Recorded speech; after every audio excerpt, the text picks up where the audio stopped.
7 en punto de la mañana, las 6 en las Islas Canarias. Muy buenos días, soy Rosana Laviada. Reciban un cordial saludo en nombre de todo el equipo que hace posible Es la Mañana de Federico en el radio en este 31 de diciembre del año 24, el último programa de este año. Nada, quedan unas horitas. Hoy es el día de San Silvestre, así que felicidades a todos aquellos que además van a correr la tradicional carrera, la San Silvestre vallecana, no solamente aquí en Madrid, también en otras ciudades de España, que pasen un rato extraordinario y sobre todo muy divertido, porque es una carrera popular, la verdad es que de las más divertidas y de las más bonitas del año. Vamos a despedir el año 24 con los cielos despejados prácticamente en todo el país, pero con frío, así que atención, las tormentas, eso sí, van a ser puntualmente fuertes en el sureste peninsular. Persisten, como les comentaba ayer, las nieblas matinales y, como es lógico a estas alturas del año, también las heladas, y en concreto en Castilla y León, en Aragón y en el interior de Cataluña. Así que muchísima precaución si tienen previsto coger el coche en las próximas horas, en esos desplazamientos de última hora para acudir a sus lugares de origen, a su lugar de destino para disfrutar de la cena esta noche. Mucha precaución. Lo importante, ya saben todos ustedes, que es llegar. En Madrid hasta ahora tenemos 1 grado bajo cero. Hoy vamos camino de los 11. Como les digo, una jornada fresca, aunque eso sí va a ser soleada. La máxima nacional la encontramos, cómo no, en nuestras queridísimas Islas Canarias, Las Palmas de Gran Canaria y Santa Cruz de Tenerife. Allí no se mueve el termómetro, 22 grados.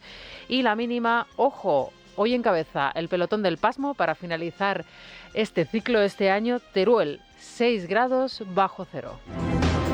Bien, y les puedo asegurar que esto no es un guiño que hace el equipo al director de este programa para despedir el año, no. Teruel, 6 grados bajo cero, así lo marca el Instituto Nacional de Meteorología. Bien, durante la entrevista que ayer tuvimos ocasión de realizar a Manuel Domínguez, él es el vicepresidente del Gobierno de Canarias, consciente de la gravedad de lo que iba a decir, nos advertía y casi que pedía unas disculpas previas. Él aseguraba que estaba prácticamente convencido de que el gobierno de Pedro Sánchez, es decir, el propio presidente del gobierno, no tenía ningún interés en solucionar el problema de la inmigración irregular porque sacaba rédito de ello. Es decir, al beneficiarse de una situación absolutamente desbocada de inmigración irregular, el presidente del gobierno sacaba un beneficio político de esa situación crítica y catastrófica en las Islas Canarias y de rebote también, de alguna manera, en esas administraciones locales y regionales gobernadas por el Partido Popular. Este era el momento exacto en que nos advertía de esa teoría a la que él había llegado después de tantos meses de inacción. Y yo soy de los que cree firmemente que el Estado quiere que esta situación no termine, porque a ellos les da rédito el que siga existiendo la situación de inmigración irregular en Canarias. Esta teoría del cuanto peor mejor, desde luego no es nueva. Lenin hizo de ella una de sus principales activos e incluso Rajoy la convirtió, recordarán todos ustedes, no sin demasiado éxito, eso sí, en uno de los argumentos durante su moción de censura. Cuanto peor, mejor para todos, y cuanto peor para todos, mejor. Mejor para mí, el suyo. Beneficio político. Este trabalenguas rajoyanos pasó a la historia, pero realmente hacía suyas, digamos, como esas palabras o esa teoría política que muchos de nuestros políticos a lo largo de la historia se han agarrado a ella para, digamos, sacar ese rédito político, ese beneficio político, y otros para justificar en el lado contrario su fracaso. Sin embargo, si hoy tomamos como válida esta práctica política, estamos desde luego abocados a un futuro negro, oscuro, de tensión grave y de consecuencias, desde luego, indeterminadas, como ya denunció el propio Felipe VI en su discurso de Nochebuena. Las migraciones pueden derivar, sin la gestión adecuada, en tensiones que erosionen la cohesión social. El esfuerzo de integración que corresponde a todos, el respeto también de todos de las leyes y normas básicas de convivencia y civismo, y el reconocimiento de la dignidad que todo ser humano merece, son los pilares que deben guiarnos a la hora de tratar la inmigración.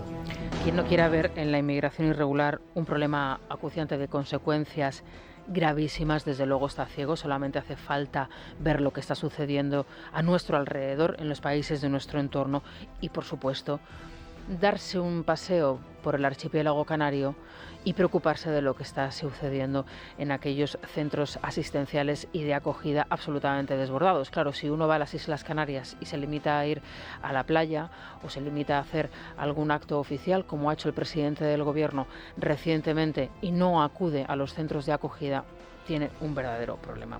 Por eso son muchas las voces que desde luego claman por un pacto de Estado en esta materia. Hoy un pacto de Estado absolutamente imposible, viendo las posiciones que marcan tanto el Partido Popular como el Partido Socialista, principalmente el partido en el Gobierno, el Partido Socialista, y donde todos tendrían que ceder para llegar a un acuerdo. No nos vale con que la oposición tampoco se refugie en esa teoría del cuanto peor mejor, porque probablemente las comunidades autónomas gobernadas por el Partido Popular puedan hacer más esfuerzos, pero tiene razón Manuel Domínguez y tiene razón el Partido Popular cuando exigen que Frontex se despliegue en la zona, un ofrecimiento que ha hecho y que el Ejecutivo ha desperdiciado o que simplemente ha ignorado, porque no lo ha aceptado. Como tampoco, desde luego, resulta convincente el conmigo o sin mí que pretende imponer Vox, como veíamos ayer en esa entrevista con Busada en el diario El Mundo, bajo la amenaza de romper definitivamente con el Partido Popular en aquellos territorios donde continúa siendo crucial para, por ejemplo, sacar adelante unos presupuestos. Es la mañana. Es radio. Con Daniel Muñoz y Luis Díaz vamos a iniciar el repaso por esta y otras noticias, que son muchas las que nos deja el día, además de calado. Buenos días, Daniel. ¿Qué tal, Rosana? Buenos días. En el Gobierno y en el Partido Socialista son conscientes de que la situación en Canarias puede quebrar la confianza de un gobierno de coalición entre Partido Popular y Coalición Canaria, y como denunciase ante estos micrófonos, su vicepresidente Manuel Domínguez van a contribuir a esa quiebra, denunciando la posición de los populares y pidiendo al presidente Clavijo que rompa el gobierno. Gómez de Celis, secretario de Política Institucional del PSOE, se lo reclama a Clavijo, que en la SER, a su vez, denunció la complicidad de ambos partidos para bloquear la situación en Canarias. Solo en el último fin de semana del año llegaron al archipiélago más de 1.000 personas a bordo de cayucos. Es previsible que 2024 se cierre con un total de 50.000 ilegales que han llegado a las islas, 10.000 más que el año pasado. La situación más crítica la viven los cerca de 6.000 menores no acompañados, muchos de ellos en las islas de Lanzarote y El Hierro, totalmente sobrepasados en recursos asistenciales. Escuchamos a Clavijo en la SER, Domínguez en este programa, Gómez de Celis y Tellado. Son cómplices de que la situación se mantenga. El Gobierno de España porque no actúa e interviene, que la está facultada por la Constitución, y el PP porque lo bloquea. Al final ambos están dejando a Canarias sola. Y yo soy de los que cree firmemente que el Estado quiere que esta situación no termine, porque a ellos les da rédito el que siga existiendo la situación de inmigración irregular en Canarias. El presidente de Canarias se sienta con su enemigo, que no es ni más ni menos que el Partido Popular, que les obligue a votar que sí al acuerdo entre PSOE y Coalición Canaria, o la alternativa es que los expulse del gobierno de Canarias. Sánchez está usando el drama migratorio para intentar tumbar el gobierno de Canarias. No tengo ninguna duda de que es así. Es lo único que pretende Pedro Sánchez. Insisto, y me gusta volver a esa declaración del rey en ese discurso de Nochebuena. Fue la persona, entiendo, que volvió otra vez a dar en el clavo en esta situación, en esta circunstancia. Por eso me sorprende tanto que otros líderes políticos, como es el caso, por ejemplo, de ese resumen de año, de ese balance de año que hizo el propio Alberto Núñez Feijóo, no dedicase ni un instante a abordar esta cuestión. La inmigración irregular es uno de los principales problemas y uno de los retos que tiene nuestro país de cara al año que vamos a comenzar en unas horas, el año 25. Y la situación de quiebra social que se puede llegar a producir es verdaderamente preocupante. Por eso, insisto, es necesario un acuerdo entre los principales partidos políticos de este país, y aquí incluyo al Gobierno, al Partido Socialista, al Partido Popular, a Vox, por supuesto, al socio prioritario del Ejecutivo, a Sumar, para que alcancen un acuerdo inminente ya en esta materia y urgente para poder solucionar esta situación o al menos dar salida a la situación que está colapsando las Islas Canarias.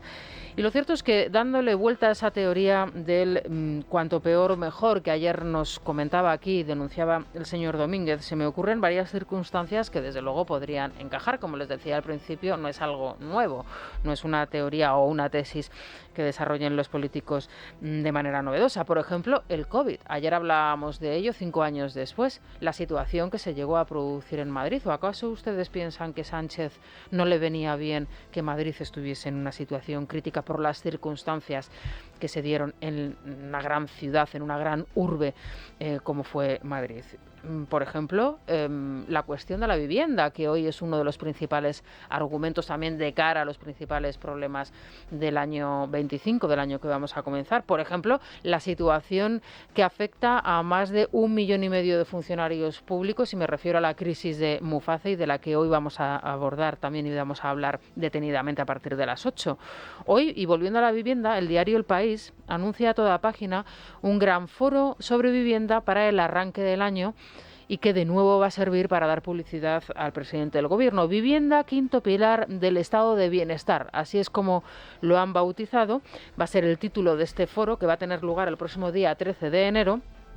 Y cuya inauguración, lógicamente, va a correr a cargo del presidente del Gobierno, que ya avanza un paquete extraordinario de medidas para fomentar la vivienda en nuestro país. De nuevo, un paquete de medidas milagroso que se quedará en nada, como ha sucedido de forma reiterada en los últimos años. Siempre que hay un problema, quieren hacer un anuncio, aparece la cuestión de la vivienda como eje fundamental y nunca se hace nada. La inmigración, el COVID, la vivienda y, ¿por qué no también, la Dana en Valencia? El Partido Popular, que según las últimas encuestas estaría en disposición de formar gobierno de mayoría con Vox, además una mayoría bastante holgada, tiene un problema en Valencia, y ese problema se llama Carlos Mazón, que es su presidente autonómico. Se enfrenta desde luego a numerosísimas protestas por la gestión nefasta de la Dana, pero hay que decir que de manera absolutamente vergonzosa estas manifestaciones ya las encabezan sin ningún tipo de escrúpulo los representantes socialistas, también desde luego responsables en esa nefasta gestión, y que en algunos casos están adquiriendo tintes populistas y anarquistas, asumiendo lemas peligrosísimos como aquel famoso "el pueblo salva al pueblo". Este lunes ha sido la Generalidad Valenciana quien ha hecho balance de las ayudas concedidas a los damnificados. Respecto a los 6.000 euros por persona para la recuperación de enseres, ya ha ejecutado la mitad de las solicitudes. En concepto de ayudas directas, ha abonado 210 millones de euros, un 24% del total que se ha movilizado. En lo referente a empresas y autónomos, el porcentaje de ejecución de esas prestaciones oscila entre el 80 y el 100%. El Consejo de Gobierno, celebrado este lunes, el último de año, ha aprobado además otra línea de ayudas, esta por valor de 1 millón de euros para entidades del tercer sector. Así lo comunicaba la vicepresidenta Susana Camarero, que desmentía las declaraciones que había verbalizado minutos antes el ministro Marlaska a propósito de las ayudas concedidas por el Gobierno de Sánchez. Los agricultores de Asaja Valencia denuncian que el 80% de los trabajadores afectados no pueden recibir ayudas que el Gobierno sigue condicionando a la aprobación de los presupuestos generales de 2025. Escuchamos a Marlaska, la respuesta de Camarero, y a la socialista Emma López. Que no hay que devolver ninguna cantidad, que ninguna cantidad lleva intereses, que son cantidades que se entregan de ayuda directa a los ciudadanos. Esto lo digo porque de las 30.000 ayudas directas a lo que es al Ministerio del Interior, al Estado, solamente se han pedido 3.000 anticipos. No sé cuáles pueden ser las razones, si esas razones que se han extendido de que habría que devolverlas o pagar intereses, lo cual es absolutamente falso. El ministro Marlaska viene hoy a Valencia a decir que ninguna ayuda del Gobierno hay que devolverla, y esto es faltar a la verdad. Los créditos ICO del Gobierno de España sí llevan intereses frente a los del IVF de la Generalitat, que no llevan intereses. Cada grupo político tendrá que responsabilizarse de su decisión. Si nos votan en contra de los presupuestos, no nos están votando al Partido Socialista. Están votando en contra de más inversiones, están votando en contra de las ayudas a los afectados por la Dana, y tendrán que explicar por qué anteponen sus intereses partidistas a los intereses de los españoles y de las españolas. Bueno, esta declaración es absolutamente repugnante, la que ha realizado esta señora, que se está estrenando ahora como un nuevo, digamos, pues una nueva pieza fuerte, ¿no?, importante dentro del Partido Socialista, doña Emma López. El querer ligar las ayudas a la DANA a la aprobación de los presupuestos generales del Estado, aunque no es algo nuevo, porque ya se había comentado anteriormente, sigue siendo igual de repugnante. A mí me parece verdaderamente lamentable que estén ahora discutiendo los políticos entre si un crédito hay que devolverlo con IVA o sin IVA, cuando realmente esas ayudas directas lo que tenían que haber hecho, como se hizo, por ejemplo, con el COVID en algunas administraciones europeas, como fue el caso de Alemania, es ingresar directamente en la cuenta corriente de los afectados el dinero que les corresponde en ayudas. Cuando tú ofreces una ayuda y la gente no solicita esa ayuda, hay algún problema, ¿no? A lo mejor es que la gente no sabe cómo hacerlo. A lo mejor es que no te has explicado bien. A lo mejor es que la manera que tienen de hacerlo no es la correcta o no les convence. A lo mejor es que estás exigiendo a personas mayores de 70, de 80 años que se introduzcan en una página web, rellenen un formulario y ellos a lo mejor no saben ni cómo hacerlo porque a lo mejor no tienen ni un ordenador. Cuando tú estás dando una ayuda o estás ofreciendo una ayuda y la gente no la solicita, hay un problema. La gente no es tonta y a los ciudadanos no les puedes tratar como si fuesen tontos. La gente está cansada y es normal que estén cansados cuando les tratan como si fuesen estúpidos. Estas personas lo han perdido todo y necesitan ayuda y necesitan que el Ejecutivo, que el Gobierno nacional y el regional estén con ellos y no les pongan más problemas y encima no les insulten. Es verdaderamente lamentable, es bochornoso, es una vergüenza lo que está sucediendo. Ya sucedió, desde luego, en Canarias, en La Palma, y recuerdo perfectamente a los damnificados en La Palma que advertían a los valencianos: cuidado, cuidado, que nosotros llevamos años reclamando, todavía hay gente viviendo en contenedores en La Palma. Les advirtieron, les va a suceder esto, les va a pasar lo mismo que a nosotros, exactamente lo mismo. Y aquí siguen peleándose los políticos. En fin, hoy el diario La Razón lleva a su portada el enfado que al parecer tendría Koldo García por el trato denigrante. Dice que en su opinión se está dispensando por parte del gobierno a José Luis Ábalos a propósito de la corrupción. No decía lo mismo Koldo hace unos meses, cuando todavía no se sabía ni la mitad de lo que estamos conociendo a partir del caso Mascarillas o del caso Koldo. Fuentes cercanas a este asesor que era la puerta de entrada a todos los ministerios. El primero que aparecía era Koldo. Este es el común denominador en la declaración que han hecho absolutamente todos los ministros que han pasado por la Comisión de Investigación del Senado. La primera persona que se ponía en contacto con ellos, Koldo García, el asesor de Ábalos. Bueno, pues dice textualmente, y digo textualmente porque las palabras son gruesas, que al exministro se le está agotando la paciencia y que no deberían haberle tocado los cojones. No, este es el nivel del señor al que le abrían la puerta a todos los ministros. La trama Koldo, desde luego, es uno de los casos más interesantes y uno sobre los más graves que tendrá que hacer frente el presidente del gobierno en este año que estrenamos en unas horas. Daniel. Sí, y además en relación a esta trama hay novedades en las últimas horas, y es que el juez de la Audiencia Nacional, Ismael Moreno, ha adjudicado al Partido Popular la representación de las acusaciones populares, de modo que el principal partido de la oposición va a ejercer este papel tanto en la Audiencia como en el Tribunal Supremo. Por el Alto Tribunal pasa también la investigación al fiscal general del Estado, que va a declarar como imputado por revelación de secretos una vez el juez Hurtado interrogue a varios de los fiscales que se comunicaron con García Ortiz en las horas previas a la filtración de los datos del novio de Ayuso. La semana pasada el presidente del gobierno volvió a defender la inocencia de García Ortiz, al que se refirió como el fiscal general de su gobierno. Esa apropiación ha motivado el enfado de la Asociación de Fiscales, mayoritaria en la carrera, que ha criticado la politización de la institución y el silencio de la Fiscalía General, que no ha salido a corregir esas declaraciones de Sánchez. Si para el PP la corrupción marca este primer año de legislatura, el PSOE presume de la economía. Rubén Fernández, muy buenos días. Buenos días. El balance no puede ser más dispar. Para el PSOE 2024 ha sido muy provechoso y auguran que durante 2025 España será la locomotora económica de Europa. Alfonso Rodríguez Gómez de Celis. Realidad difícil de gestionar, pero a pesar de ello, nosotros los socialistas, el Gobierno de Progreso, hemos sido capaces, insisto, de aprobar 25 leyes. Pero los populares ven en el Gobierno un cadáver político fruto de su debilidad parlamentaria. Miguel Tellado. Ni salen las leyes del Gobierno porque no tienen mayoría en el Congreso, ni salen las leyes que tendrían mayoría en el Congreso porque las bloquea el propio Gobierno. Un Gobierno con este panorama en cualquier democracia parlamentaria es un Gobierno cadáver, es un fiambre político, un Gobierno en rigor mortis. Y auguran que todo empeorará en el año nuevo. Y lo que viene no es un año normal, no es un año normal de legislatura. Es un remake malo de El Padrino, protagonizado por el número 1. Los socialistas, en cambio, pasan de puntillas por los escándalos, pero se refieren así al juez Peinado que instruye el caso de Begoña Gómez. Pues el señor Feijóo en 2025 iba a fiar todas sus cartas al padre de la concejala del Partido Popular, el juez Peinado, para ver si le resuelve alguna papeleta. Y ni una palabra en su balance del caso Koldo. Bueno, y aquí continúan los ataques a los jueces, a los fiscales, a los magistrados, a los funcionarios por parte del Gobierno sin que suceda absolutamente nada. Ayer escuchaba unas declaraciones, y es la teoría que ha desarrollado en varias ocasiones Cayetana Álvarez de Toledo, hablando de los burros de Troya, ¿no?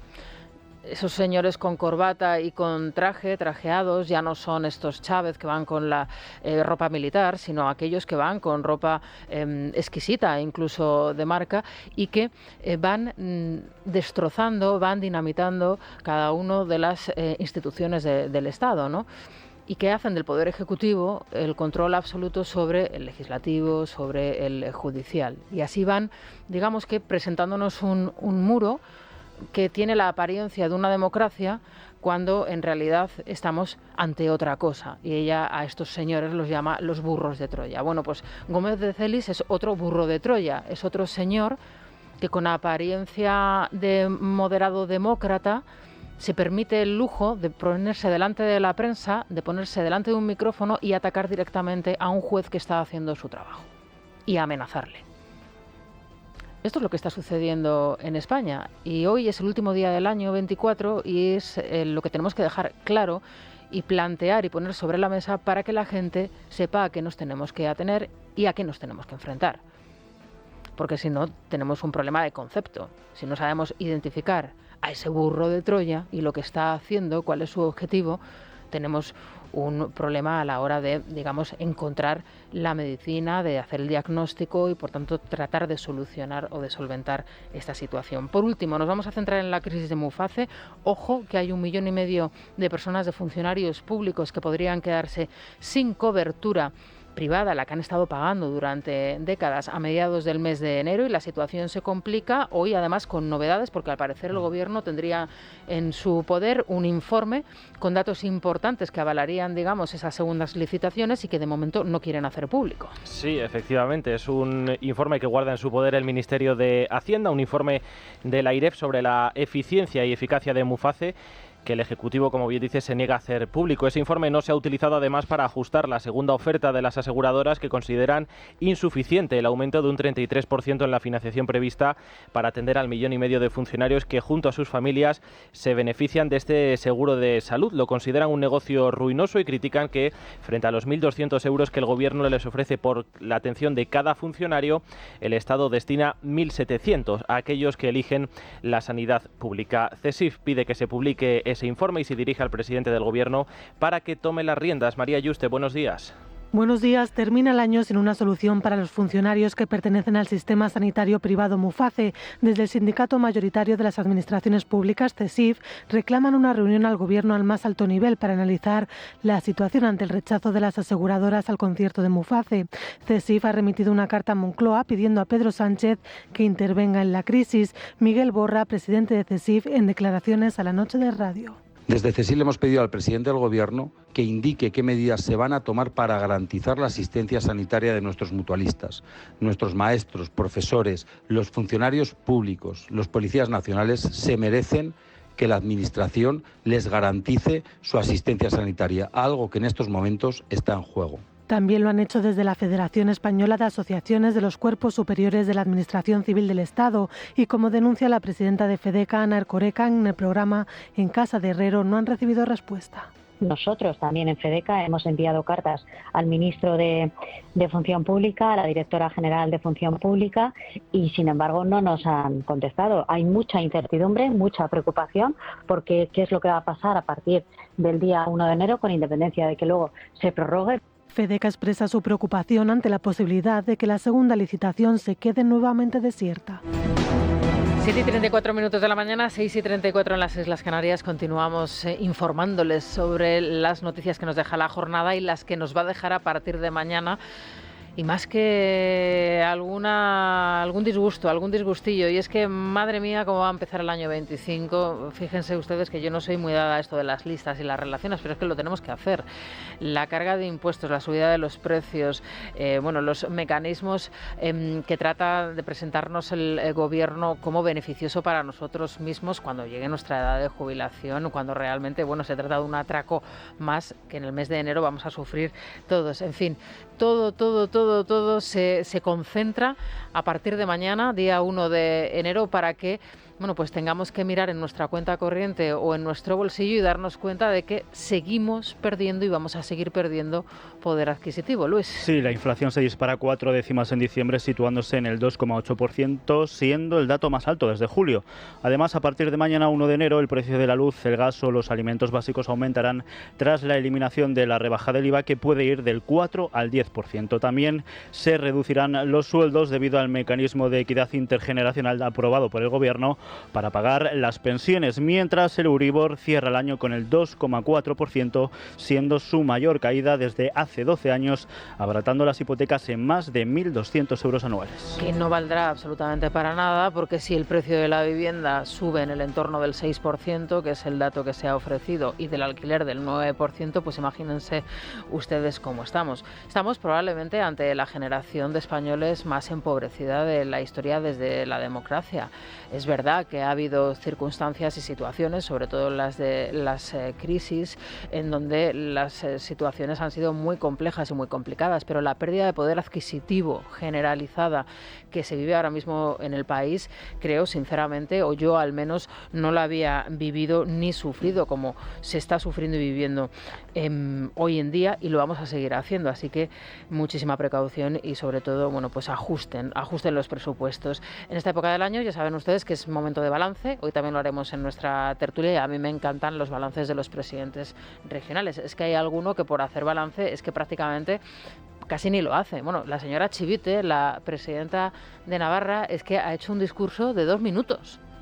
Pero ¿cómo se puede hacer un balance de una gestión de un gobierno regional en 2 minutos de tiempo? Pues esto es lo que ha hecho la señora Chivite. Pero tenemos más, porque también lo ha hecho Marga Proens, también la señora Guardiola desde Extremadura, incluso, fíjense ustedes, que lo ha hecho Óscar López en Madrid. En el caso de Baleares, su presidenta Marga Proens ha despedido el año asegurando que seguirá gobernando desde la moderación, el sentido común y la libertad. Baleares es uno de los territorios donde el Partido Popular ha tenido que prorrogar los presupuestos. En su discurso de fin de año, la líder regional ha exigido al gobierno central que no mire hacia otro lado tras la actual crisis migratoria y ha incidido en los intereses de Baleares, velando por la autonomía fiscal y una financiación justa. Defensam també aquestes illes davant el govern d'Espanya. Defensam la nostra autonomia i especialment la nostra autonomia fiscal per seguir baixant els imposts als ciutadans i millorant els serveis públics. Per això reivindicam la necessitat d'un finançament just. Aquesta sí, singular. No me cansaré de dir-ho. No volem ser més que ningú, però no permetrem ser menys que cap altra comunitat autònoma. Desde Navarra, María Chivite hace balance de fin de año presumiendo de estabilidad de su gobierno al ser capaz, dice, de aunar mayorías, gracias, eso sí, a los pactos con los proetarras de Bildu. A través de un mensaje de apenas 2 minutos, la presidenta socialista afronta su segunda legislatura subrayando que Navarra es la mejor comunidad para vivir, a pesar del duro golpe de su industria tras el cierre de la planta de BSH en la región, que dejará sin trabajo a más de 600 personas. Somos un gobierno capaz de aunar mayorías para dar estabilidad presupuestaria, estabilidad política e institucional a Navarra. Esta estabilidad es un activo más que ponemos al servicio de la comunidad para contribuir a esa fortaleza regional que es fruto de un trabajo colectivo, de un trabajo en común. Bueno, Chivite ha hecho lo que hoy hacen muchos periódicos nacionales, que es cerrar el año editorializando con el reto que supone el nuevo gobierno de Donald Trump. Anda, que no habrá problemas y cuestiones sobre las que editorializar en nuestro país como para fijarnos en el futuro gobierno de Donald Trump. Esto lo hace, por ejemplo, El País. Pues Chivite se ha hecho lo mismo. Se ha ido al exterior para justificar lo que está pasando en Navarra. No, Navarra no es la mejor comunidad autónoma para vivir. A lo mejor lo fue en el pasado.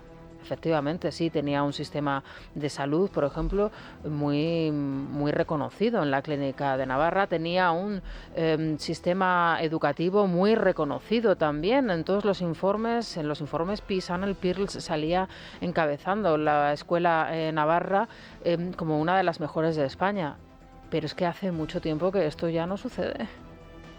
Es que hace ya muchos años que esto no pasa. La señora Chivite de lo único que puede presumir es de tener un gobierno con los proetarras de EH Bildu. Y además ella está muy satisfecha y muy contenta de haberlo conseguido. Luego, a partir de las 9:20, vamos a hablar con Sergio Sayas.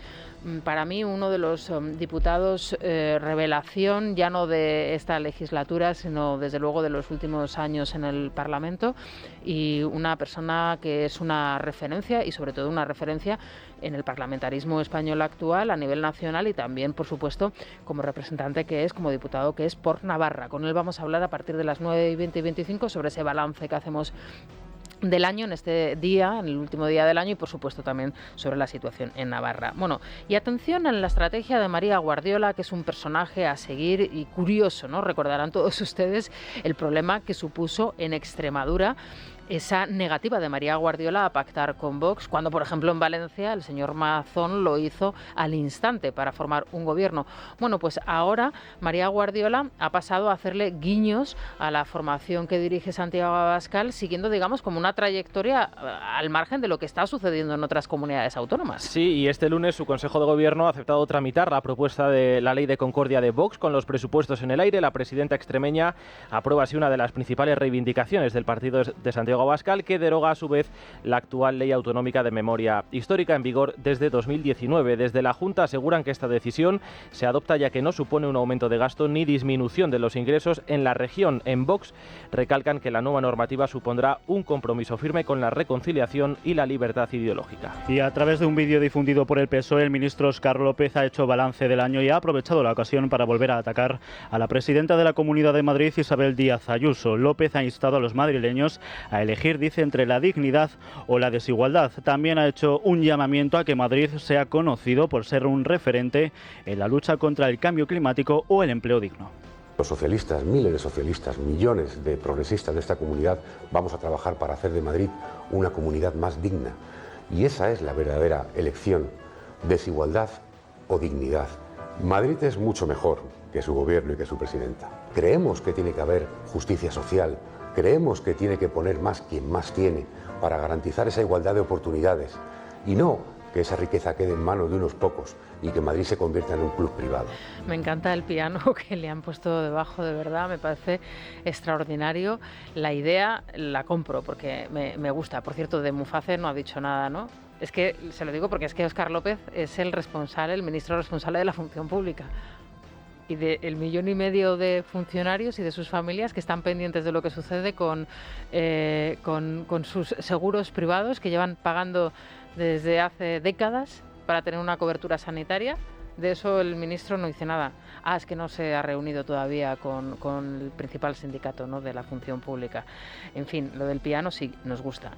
Bueno, atención, porque estamos cerrando el año, va a empezar el año en el que vamos a conmemorar la muerte de Franco, así se ha empeñado el presidente del gobierno, más de 100 actos a partir del próximo día 8 de enero, pero ojo, es que estamos ante un año, el año 25, que es un año redondo, en donde se van a celebrar otras efemérides destacadas, importantes, pero atención, el gobierno parece que no está muy por la labor de hacerlo y esto pues lógicamente tiene sus consecuencias. Sí, ha cerrado este año vetando una ley en la que el Partido Popular pedía declarar acontecimientos de excepcional interés público como el Año Santo Jacobeo o el centenario de la generación del 27. Esta propuesta de los populares suponía la concesión de incentivos fiscales cuyo coste estimado ascendería a 1.500 millones de euros distribuidos entre 2025 y 2029. Sobre los actos para conmemorar el 50 aniversario de la muerte de Franco, los populares ratifican que no van a participar y acusan al gobierno de maniobrar para tapar la corrupción.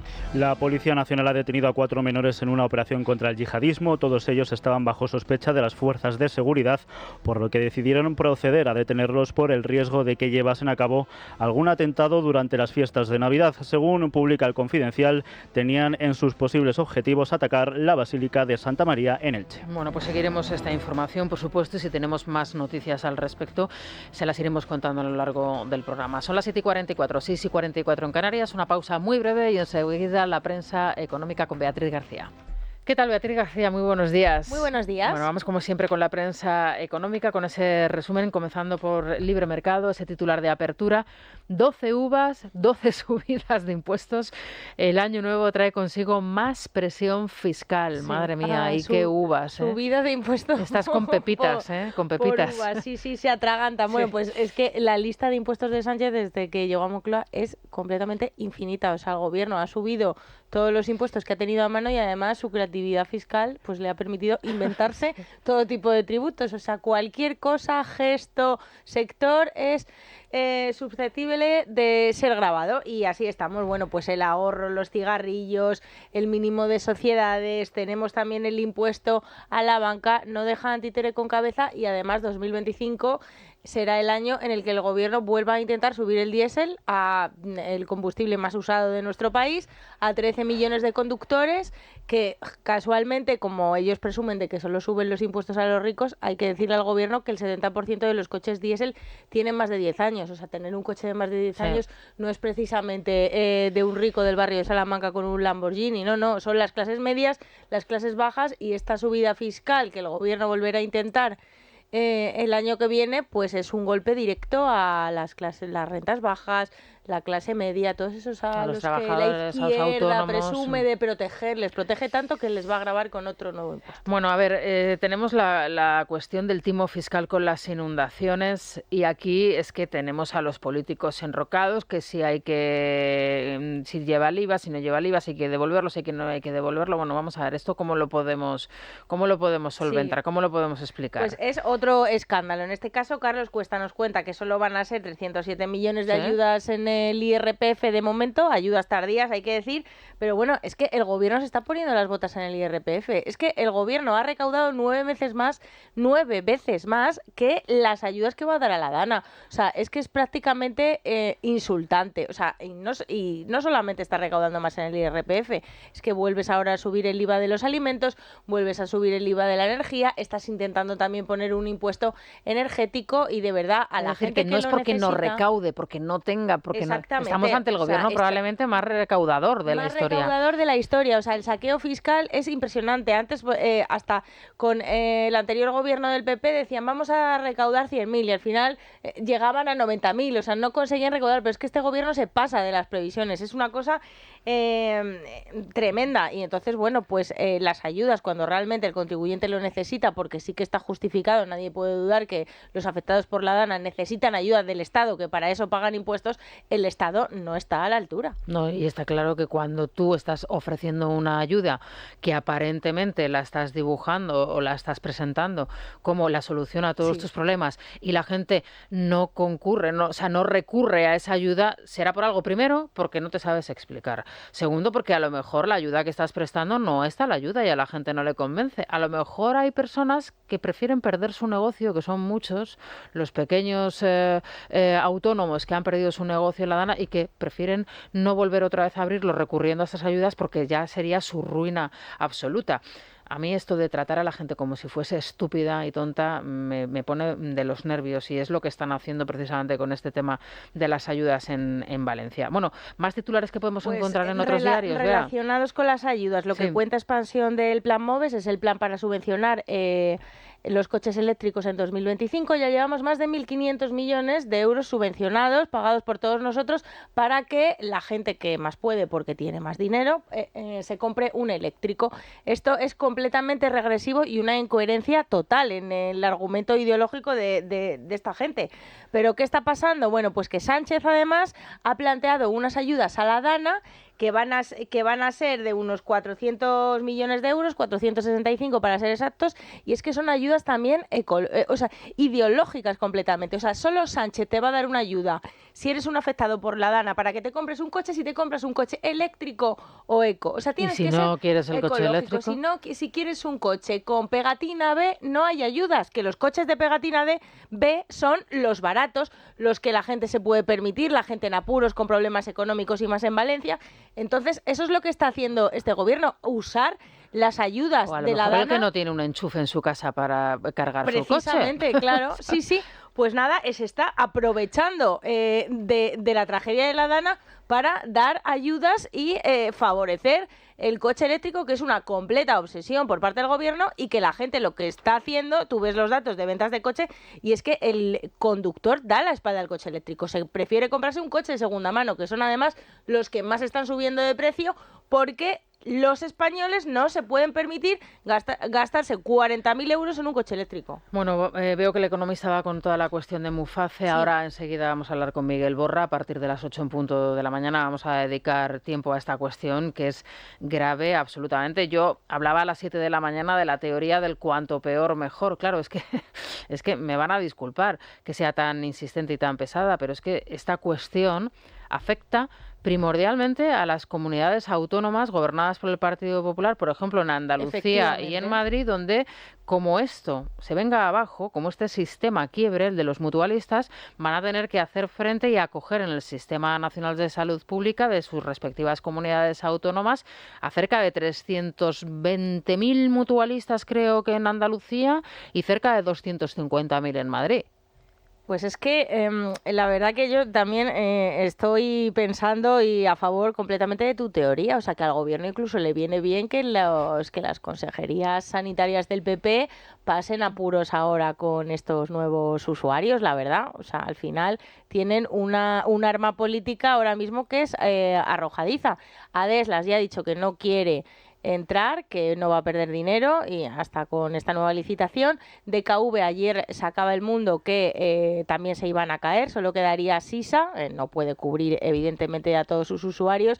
Luego DKV dice que va a pensarlo hasta enero y demás, pero la crisis es realmente grave, y no seré yo la que defienda Muface porque tenemos que pagarle una sanidad pública, o sea, una sanidad privada a los funcionarios, pero sí que es verdad que tú no puedes ahora mismo a personas mayores de 70, 80 años que son los funcionarios, no les puedes mandar a un sistema que, por ejemplo, las aseguradoras privadas, ya a un cliente con 80 años, en muchos casos no les van a coger. Además, o sea, están abandonando a los funcionarios que son mayores, porque una persona joven se podrá sacar un seguro privado, lo que sea, pero los funcionarios de Muface cada vez son más mayores y les van a dejar en la estacada, y eso es un problema bastante grave. Es un problema gordo. Vamos a abordarlo ahora en unos instantes. Se van a quedar con las noticias más cercanas, las de su comunidad. Bea, feliz año. Nos vemos de todas formas a partir de las 9 con la apertura de la bolsa. Ahí ya tendré tiempo de felicitarte en condiciones. Como se merece. Pero bueno, sirva esto de aperitivo. Se quedan con las noticias más cercanas, las de su comunidad, y de regreso vamos con esa entrevista con Miguel Borra. Abordamos la cuestión de Muface y luego la República de los Tontos con Santiago González en su última edición del año 24.